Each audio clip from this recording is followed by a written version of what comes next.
So I guess let's get started. Welcome back, everybody, to day 2 of ITCS. This is very exciting. And we are going to kick off today with a session about information theory and coding theory. And I guess as the session chair, it's my job to give a brief sort of unifying introduction to these papers and tell you why they are so awesome before these authors themselves can tell you why they are so awesome. So the obvious unifying theme of the papers in this session is information theory and coding theory. But that seems way too easy, so instead I'm going to rename this session Big Problems, New Tricks, and No Answers.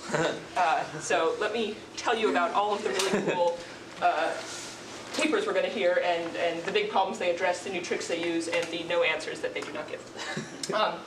So the first paper is going to be about network coding. And so network coding is a nice thing in directed graphs, a way to spread information through graphs, and it's been known as super helpful. And for a long time, there's been an open problem. How about network coding in undirected graphs? Is it helpful here as well? This is a big open problem. This is a huge open problem. And so in this work, this paper that we'll hear, they come up with some new tricks which involve amplifying a small amount of helpfulness into a big amount of helpfulness. And in doing so, they show the punchline, which is also the title of the paper, that network coding for undirected graphs is either very, very helpful or not helpful at all. So there's this, it's one of the two. It's not just a little bit helpful. So this is really interesting and tells us a lot about this huge open problem. That said, we still have no idea which one of the two is the case. So in some sense, no answer. But very cool and exciting anyway. Next paper is about compression in a distributed setting. So the setup here is you have, let's say, Alice and Bob, and they're talking to each other, and they're talking about cows. And Alice and Bob have been talking about cows to each other their entire life. They're really good at talking about cows, and they have an extremely parsimonious language for talking about cows with each other. It's all optimized. It's great.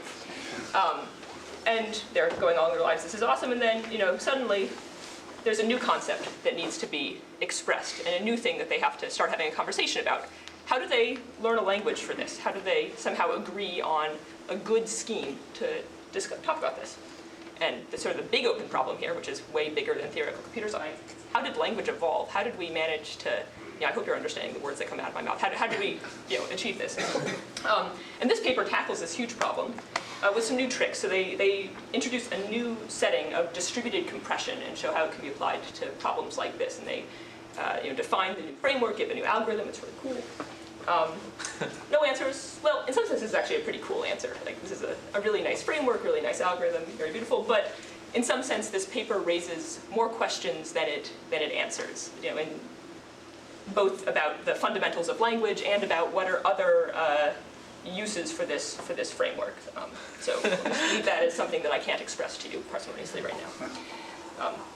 The next paper is going to be about outlaw distributions and locally decodable codes. This is my picture of an outlaw distribution. I don't know if you can tell me whether or not that's accurate. But so locally decodable codes, been around for a long time. The basic picture is this. I'm sure we'll hear more details. But the big problem is constructing bounds on these. This is a big open problem. It's been open for a really long time. There's a huge gap between upper and lower bounds. It's very exciting. And this paper brings in some new tricks. It uses connections to geometry and probability, which are more exciting, which are really exciting.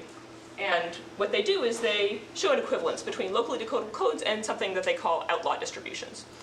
So for someone who personally works on locally decodable codes, this is super exciting because this gives us a new way to tackle this really hard problem, new tools. This is really cool.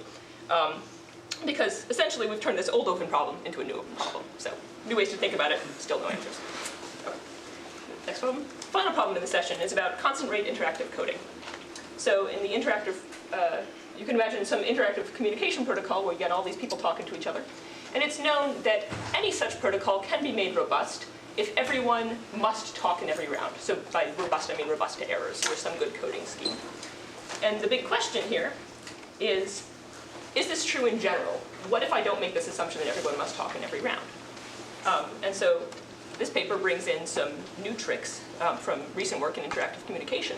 And they show, sort of a different version of no answers. They show that there's a no answer and that the answer is no. This is not. You can't do this. OK, so that was my short spiel. And now onwards, where the authors can tell you much more about their work than I just did. And we'll see big problems, new tricks, and no answers. Right.